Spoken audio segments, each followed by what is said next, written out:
My Rockshox Recon fork needs a lower leg service. It's only a couple more steps to change the travel on it. So stick around and see how it's done.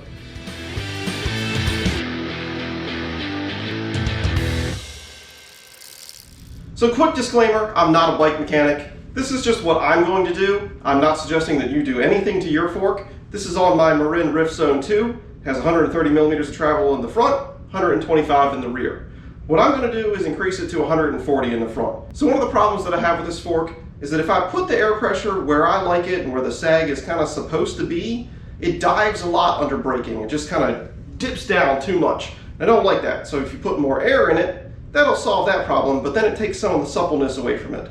Now, by increasing the travel, I'm not going to change that behavior, but what I will be able to do is hopefully find a middle ground between the higher pressure and the lower pressure, where it'll dive a little bit, it'll sit, not quite as far down when it does do that, and just kind of give me a better middle ground. By changing the fork travel, it's going to affect just about everything else on the bike. It's going to raise the front end, it's going to slacken the head angle a little bit, it's going to raise the bottom bracket a little bit. It's also just going to mess with how the bike was designed in general. I mean, these things are designed by engineers who know what they're doing, so it's not always a good idea to mess with that. The general rule of thumb that I've heard, again, I'm not recommending this to anybody, is that you can go up or down 20 millimeters of travel. Like I said, I'm just going 10, which is really, in the grand scheme of things, that's less than half an inch. So it's probably not going to make a huge difference, but like I said, I'm already in there, might as well go ahead and do it. But just keep all those things in mind, because if you're going to be messing with this on your own bike, you're going to have to do it at your own risk. Could cause, potentially dangerous issues. You'll find yourself on a black diamond descent, and the frame will snap in half, and you'll have a piece of metal going through your leg, bleeding out. You're going to have to call medical evacuation. Your wife's angry, your kids are crying, they're repossessing your house, and you're like, oh my God, was it really worth it to increase that travel by 30 or 40 millimeters? And the answer is no. All right, so let's move on to how I am going to do this. Step one should come as a surprise to no one. You have to take off the front wheel.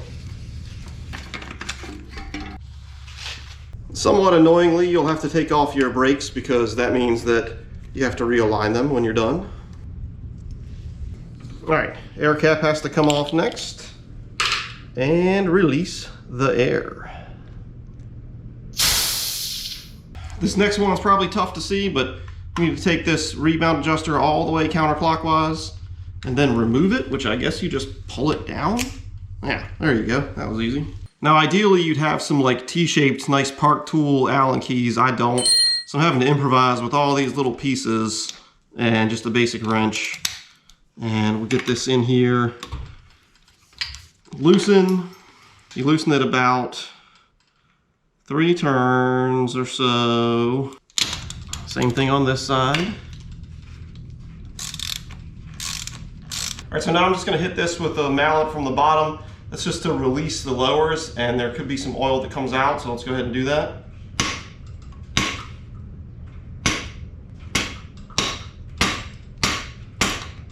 Apparently I need to hit it harder than that.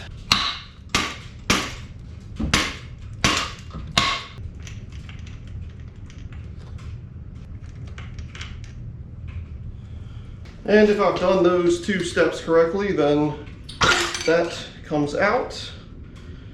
Yeah, quite a bit of oil. It's way more than I was expecting, actually. All right, so now this is a good time to just clean everything down on the stanchion. So I'm gonna go ahead and, this is just some isopropyl alcohol in a spray bottle. Now the 50-hour lower leg service portion of this is really just to remove these inner foam rings and then just clean off these wipers. You should have a pick. I don't have a pick, using a very small Allen key. And as you can see, it's pretty dirty. I'm sure the other one is too, so I'll have to clean those, re-soak them in oil. In terms of cleaning these wiper seals, I'm just gonna use a paper towel and just get the majority of the grease out first, and then I'll come in with a little bit of alcohol behind it.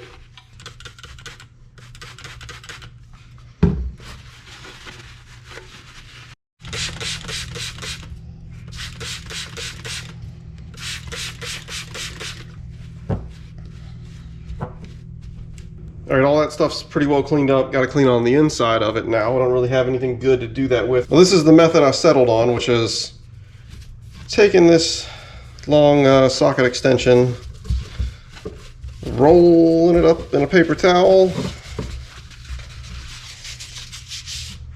and working it on around in there. All right, now I get to move on to the actual reason that you probably clicked on this video, which is adjusting the travel. So first I need to remove the air spring, and this is a 24 millimeter socket. You can buy specific ones that are meant for these because they have such a short amount of area for you to grab onto. I just ground a normal one down because usually they have like a little bit of dishing on the inside. I just ground it down so it's flat and it sits on there, you know, quite nicely. So let's go ahead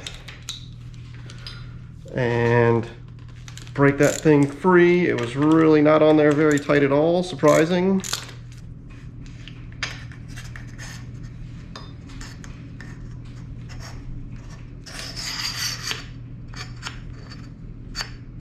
Oh no, that is unfortunate. All right, well I do know that this top cap has to come off. Will that give me the clearance I need? Yes, just barely. So this is the top cap that I had to remove. All right, real quick, I'm gonna go over the items that I needed for this job, and I'm gonna leave a link to all these in the description. These are the little travel spacers for solo air forks, which is basically the Recon, and I think maybe like the Judy or something like that. So this will make more sense to you once this is disassembled. Sram Butter grease, it's just a specific grease that they recommend. You know, you probably buy this once and use it for the rest of your life, unless you're a mechanic. 15 weight oil, and if you were a mechanic you wouldn't be watching this video. There's also a recommendation of some 5 weight oil to go in, I think inside of this actually. I wasn't going to go by just that specifically. It's like 2 milliliters or something like that. Some leftover 5W30 from a previous oil change. And then you're going to need a cup to soak these in the 15 weight oil. I'm just waiting for them to kind of fully dry, and then a syringe. All right, so the top cap is out. That means the bottom spring assembly needs to come out. A little bit of wiggling. Definitely some oil in here, which there should be. So this is actually really clean on the inside here. I'm not gonna go through too much trouble of like spraying this down with alcohol and, you know, doing that whole thing. I'm just gonna kind of get this oil off, do a little re-greasing, and put the oil in as they recommend, and be done with it. So that's where these little spacers come into play now. You'll see on here, there are essentially 2 of them right here, and that's what's going to cause this fork to be 130 millimeters. If I were to take out both of them, I'd be at 150. Again, I don't really want to do that, so I'm going to use this single one just to replace it with. So literally that slides off. I'm going to make sure that I set it the way that it needs to go back on. These, it's really just 2 in 1, comes off. A little bit of grease on the inside edge of this.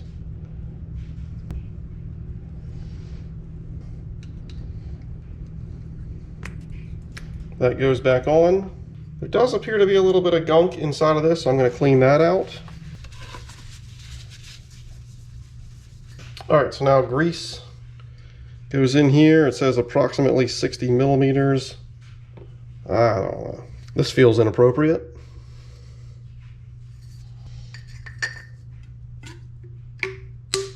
All right, now I'm going to just remove and re-grease this little O-ring, just for good measure. I mean, this I think is what makes the air seal, so it's pretty important. All right, greased up, back on. All right, got the syringe, got the 5W30 oil, but whatever. 2 milliliters it says, even though it seemed like there was a lot more than that in there. Pop that on, and this is good to go back in the fork now. All right, so I almost forgot I actually need to take this top cap off because that was the only way I could slide this thing down in here. There we go. Now the top cap can go back on. And I can go ahead and thread this down.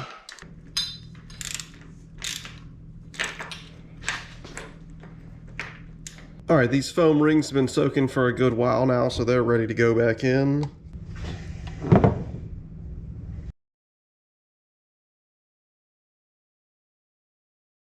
So so that was a huge pain trying to get those dust wipers in. I think maybe they've just kind of reached the end of their life, but I don't have new ones, so we're just going to roll with it as it is. Put this Sram Butter around the rubber seals.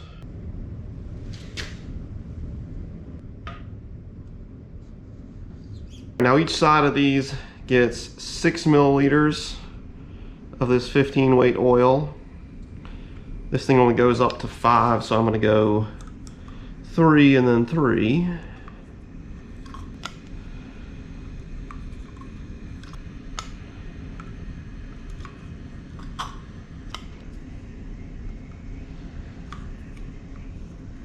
Alright, so now I just need to slide this down the rest of the way.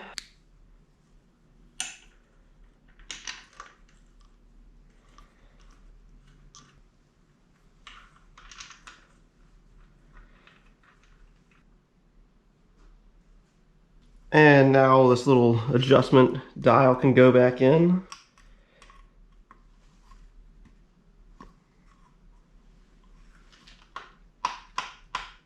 Alright, so the brakes can go back on now.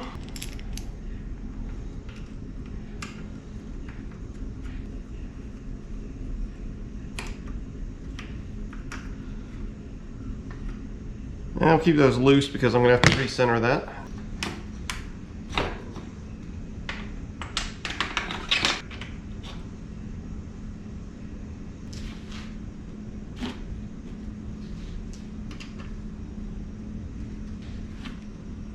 The last little step to do here is just adding some air. Now normally I run this at about 77, 78 psi, and like I mentioned, part of the idea of this was to run a little bit lower pressure, get the sag a little bit lower and sort of compensate for that raised effect of the 140 millimeters. So I'm going to go, I think, maybe like 75 and do that for my first ride. More inappropriate looking things. All right, 75. All right, everything's back together. It's looking good, it's feeling good. I bounced up and down on it. It feels nice and smooth. Really doesn't look visually much different at all with that extra 10 millimeters of difference. But again, it's less than half of an inch, so I really wouldn't expect it to visually look a lot different. So you know the deal from here. If you enjoyed the video, give me a thumbs up. Subscribe to the channel if you haven't already done so, and I'll see you next time.